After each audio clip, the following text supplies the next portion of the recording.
今日逃離咗屋企，咁啊嚟咗大嶼山咧，係郊遊嘅。咁啊，目的地咧就係大澳嘅漁村啦。咁大澳呢條村咧係居住咗好多嘅漁民啦，舊陣時。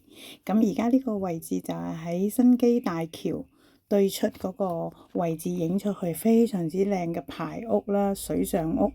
咁另外仲有裏邊嘅街坊咧，都係古色古香咁樣咧去裝飾自己嘅家園嘅喎。咁啊，你會見到好有特色啦，雪姑七友都有啊，哇，好靚啊！跟住咧，好有嗰種鄉村嘅味道啦，咁同埋每個人自己所喜愛啦。咁入到嚟梗係要買下嘢啦，買下啲海味啦，行下街啦。咁呢度最出名就係買蝦醬啦、蝦膏啦，咁同埋一啲嘅海味嘅。咁啊，呢度有個炭燒魷魚檔喎，哇！呢啲簡直係童年回憶啊！以前細個咧就最中意食燒魷魚絲啦。嗱，呢個係魚子嚟嘅。